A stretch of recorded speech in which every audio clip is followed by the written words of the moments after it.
Bonjour à tous, deuxième vidéo de notre série de vidéos consacrées au marché.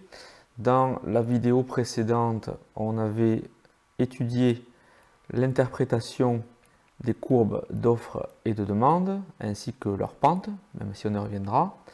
On va essayer dans cette vidéo de comprendre comment leur confrontation détermine l'équilibre, c'est le mot important ici, sur un marché de type toujours concurrentiel ou parfaitement concurrentiel, c'est-à-dire où les agents sont preneurs de prix. Voyons d'abord à quoi ressemble un équilibre de marché parfaitement concurrentiel et comment l'analyser.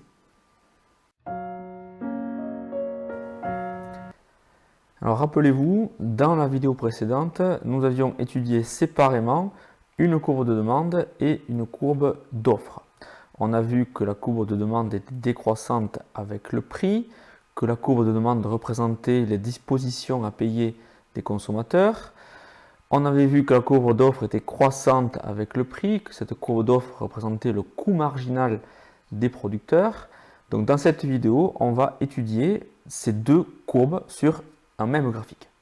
Et c'est ce graphique qui va nous permettre d'étudier l'équilibre du marché parfaitement concurrentiel. Alors cet équilibre, vous vous en doutez, on va le retrouver ici, c'est-à-dire précisément au point de rencontre des courbes d'offres et de demande. Concrètement, de cet équilibre, on va lire une quantité d'équilibre que j'ai appelée ici Q étoile. En l'occurrence ici, la quantité d'équilibre, elle est de 8, et un prix d'équilibre, donc P étoile, qui est un petit peu plus élevé que 5. Donc si on veut connaître plus précisément le prix d'équilibre, sachant que l'on a les équations de chacune des courbes d'offres et de demande, on peut facilement retrouver ce prix plus facilement. On sait qu'à l'équilibre, l'offre est égale à la demande. Quand on dit que l'offre et la demande se coupent à l'équilibre, ça veut dire que à l'équilibre, l'offre est égale à la demande. Donc nos équations sont égales à l'équilibre. On voit donc que, approximativement, notre prix d'équilibre est de environ 5,225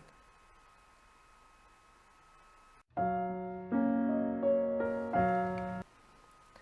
Alors à partir de ce prix d'équilibre, on va démontrer un certain nombre de propriétés intéressantes. Notamment, on peut démontrer la supériorité théorique d'un système de marché par rapport à une économie où ce serait l'État qui fixerait les prix. Alors comment on fait? On va imaginer que l'État fixe un prix plafond de 2,50 €. C'est-à-dire que les entreprises n'ont pas le droit de vendre leurs produits, en l'occurrence ici c'était des kilos de tomates, n'ont pas le droit de vendre leurs produits à un prix supérieur à 2,50 €. Quelles vont être les conséquences? Première conséquence sur l'offre. On voit ici graphiquement que l'offre va baisser, elle va baisser de 4 par rapport à l'équilibre du marché. Donc à l'équilibre, on avait 8 offreurs. Désormais, à ce prix plafond, on n'en a plus seulement que 4. Alors comment c'est possible? C'est possible parce que tous les offreurs situés ici sur le segment en rouge vont se retirer du marché. Alors qui sont ces offreurs? Ce sont ceux dont le coût marginal était inférieur ou égal au prix du marché et en même temps supérieur à ce prix plafond. Donc tous ces offreurs qui étaient rentables au prix du marché, désormais ne le sont plus au prix plafond. Conséquence numéro 2, cette fois-ci, sur la demande. La demande, elle va augmenter.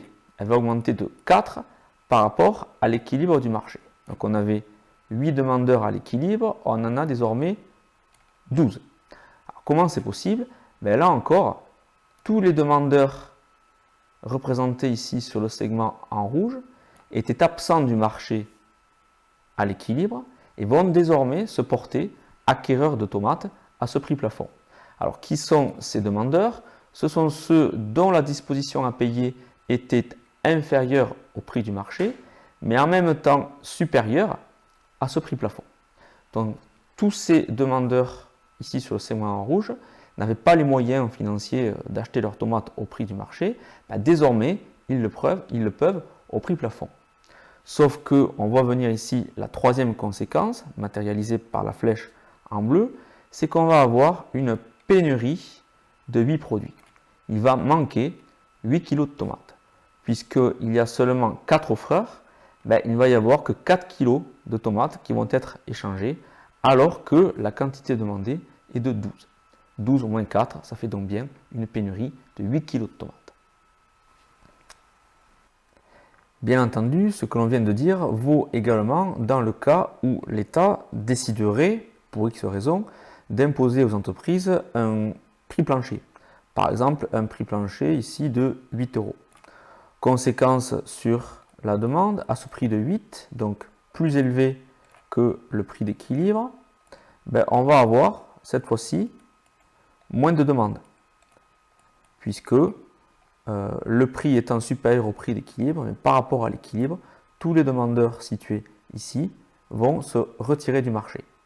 Inversement, à ce prix plancher supérieur au prix d'équilibre, on va avoir plus d'offreurs, donc en gros ici, environ 12 offreurs, donc plus d'offreurs par rapport à l'équilibre, puisque les offreurs situés ici qui n'étaient pas rentables au prix d'équilibre, eh bien désormais le sont au prix plancher. On a donc à la fois plus d'offreurs et moins de demandeurs. On aboutit à une situation d'excédent. Ça veut dire que l'on va avoir trop de tomates produites par rapport à la demande. Donc on le voit, dans les deux cas, que l'État fixe un prix plancher ou qu'il fixe un prix plafond, dans tous les cas, on arrive à une situation de pénurie ou d'excédent, donc à une situation qui est moins favorable que la situation d'équilibre. Voilà, on arrive au terme de cette deuxième vidéo. Je vous note ici tout ce qu'il faut retenir. N'hésitez pas à mettre en pause pour avoir le temps de bien retenir et de bien noter l'essentiel. Je vous dis à bientôt pour la suite de nos vidéos consacrées au marché.